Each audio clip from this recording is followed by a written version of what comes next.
6 जून को उत्तर प्रदेश के कुशीनगर जिले के हाटा एरिया में एक महिला जो बकरियां चरा रही थी, उसकी नजर एक नाले पर पड़ी। उस नाले में एक लावारिस लाश पड़ी हुई थी। उस लाश को देखकर साफ समझ आ रहा था कि उस पर चाकू से कई बार वार किया गया है। बॉडी की हालत इतनी खराब थी कि उसे देखकर उस औरत की चीख निकल गई। कुछ ही देर में गांव के बाकी लोग भी वहां इकट्ठा हो गए। पुलिस को बुलाया गया। लोकल पुलिस मौके पर पहुंची। उन्होंने लाश की तलाशी ली और आसपास से कोई पहचान का सबूत ढूंढने की कोशिश की, लेकिन कुछ नहीं मिला। कोई आईडी, कोई मोबाइल, कुछ भी नहीं। वो लाश एकदम लावारिस थी। बॉडी को मुर्दा घर में शिफ्ट कर दिया गया क्योंकि उसकी कोई पहचान नहीं हो पा रही थी। अब कहानी का दूसरा हिस्सा शुरू होता है। 8 जून को मध्य प्रदेश के मझौली थाने में एक आदमी आता है, अजय तिवारी। उसने पुलिस को बताया कि उसका चचेरा भाई इंद्र कुमार तिवारी 2 जून को गोरखपुर गया था और 6 जून को वापस आना था। लेकिन अब 8 जून हो चुकी है और उसका कोई पता नहीं चल रहा। वो बार बार कॉल कर रहा है, मैसेज कर रहा है, लेकिन कोई जवाब नहीं। हालांकि 5 जून तक उससे बात हुई थी, लेकिन 6 जून के बाद से अचानक गायब हो गया। पुलिस ने तुरंत मिसिंग कंप्लेंट दर्ज की और जांच शुरू कर दी। सबसे पहले इंद्र के मोबाइल को सर्विलांस पर डाला गया ताकि उसकी लास्ट लोकेशन का पता चल सके। लोकेशन ट्रेस हुई कुशीनगर का हाटा एरिया। अब मझौली पुलिस ने तुरंत हाटा पुलिस से संपर्क किया और इंद्र कुमार की डिटेल्स शेयर की। हाटा पुलिस ने बताया कि 6 जून को उन्हें एक लावारिस लाश मिली थी जिसकी पहचान नहीं हो सकी थी। उन्होंने अजय को बुलाया। अजय जब उस बॉडी को देखने पहुंचा तो जैसे उसके पैरों तले जमीन खिसक गई। वो लाश किसी और की नहीं बल्कि उसके चचेरे भाई इंद्र की थी। अब सवाल यह था, आखिर इंद्र कुमार तिवारी कौन था और उसकी हत्या क्यों हुई? किसने की? और कैसे उसकी लाश मध्य प्रदेश से सैकड़ों किलोमीटर दूर उत्तर प्रदेश में मिली?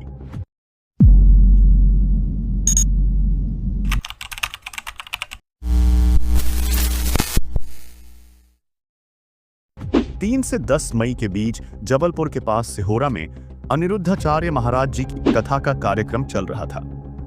अगर आप सोशल मीडिया पर एक्टिव हैं तो आपने देखा होगा, अनिरुद्धाचार्य जी की कथाओं में Q&A सेशन भी होते हैं जो खूब वायरल होते हैं। इसी सेशन के दौरान एक 45 साल का आदमी माइक लेकर खड़ा होता है। नाम था इंद्र कुमार तिवारी। मध्य प्रदेश के जबलपुर से था। पेशे से टीचर और किसान और 18 एकड़ जमीन का मालिक। इंद्र ने महाराज से सवाल किया, महाराज जी, मेरे पास 18 एकड़ जमीन है लेकिन मेरी शादी नहीं हो रही। मुझे वंश आगे बढ़ाना है। कोई तो चाहिए जो इस जमीन का ख्याल रखे। महाराज जी, मेरी शादी आदि नहीं हो रही। 18 एकड़ जमीन भी है। अकेला हूँ घर में। 18 एकड़ जमीन है? हाँ, 18 एकड़ जमीन है महाराज जी, यही परिवार में। तो लड़की वाले नहीं देख पा रहे कि आपके 18 एकड़ जमीन है? उसका ये सवाल और बात करने का तरीका सोशल मीडिया पर वायरल हो गया। वीडियो वायरल होने के कुछ दिन बाद 17 मई को इंद्र को एक कॉल आता है। कॉल करने वाला था कौशल गौर। उसने कहा, भाई साहब, आपकी वीडियो देखी, मेरी बहन खुशी को आप पसंद आ गए, क्या आप उससे शादी करना चाहेंगे? इंद्र, जो अब तक बेहद डेस्परेट था शादी को लेकर, उसने फौरन हाँ कर दी। 26 मई को कौशल जबलपुर आया, शगुन लाया और शादी की डेट फिक्स कर दी 5 जून। लेकिन एक शर्त थी, शादी गोरखपुर में होगी। खुशी और इंद्र के बीच बातचीत शुरू हुई। फोन पर घंटों बातें, जैसे कोई नया कपल हो। इंद्र ने खुशी के लिए गहने बनवाए, जमीन गिरवी रखी, करीब 1,25,000 रुपए खर्च किए। 2 जून को इंद्र निकल पड़ा अपनी नई जिंदगी की शुरुआत करने के लिए। 5 जून गोरखपुर के एक होटल में दोनों की शादी हुई, बहुत ही प्राइवेट तरीके से। ना कोई दोस्त, ना रिश्तेदार। शादी से पहले एक एफिडेविट साइन करवाया गया कि अगर इंद्र को कुछ हो जाता है तो सारी प्रॉपर्टी खुशी की होगी। इंद्र ने साइन कर दिया। उसे लगा यही तो चाहिए था, कोई जो प्रॉपर्टी का ख्याल रखे। शादी के बाद 4 लोग थे, इंद्र, खुशी, कौशल और ड्राइवर शमशुद्दीन। खाना खाया और फिर इंद्र को नींद आने लगी। दरअसल खाने में नशा मिला हुआ था। इंद्र बेहोश हो गया। तीनों ने उसे उठाया, गाड़ी में डाला और ले गए सुनसान जगह कुशीनगर के जंगलों की ओर। वहां उन्होंने इंद्र पर ताबड़तोड़ चाकुओं से वार किया। एक वार इतना जोरदार था कि चाकू गले में फंस गया। जब पूरी तरह यकीन हो गया कि इंद्र मर चुका है तो उसकी बॉडी को NH22 के पास नाले में फेंक दिया गया।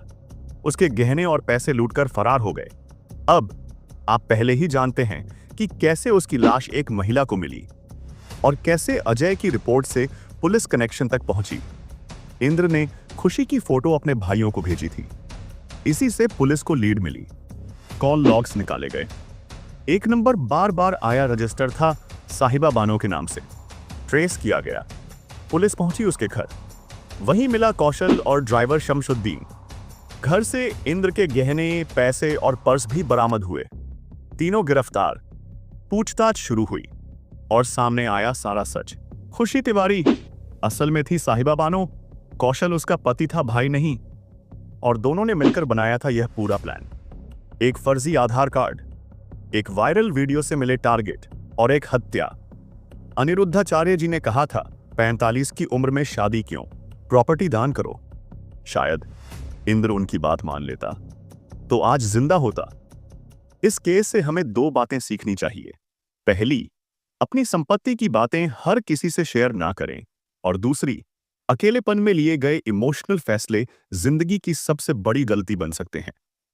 इंद्र कुमार तिवारी ने सिर्फ एक शादी के सपने में सब कुछ दांवों पर लगा दिया और अपनी जान तक गंवा दी। इस केस ने साबित कर दिया कि सोशल मीडिया पर एक छोटी सी वायरल क्लिप भी आपकी जिंदगी की सबसे बड़ी ट्रेजेडी की वजह बन सकती है। अगर आपको ये वीडियो जानकारीपूर्ण लगा तो इसे लाइक, शेयर और सब्सक्राइब जरूर करें।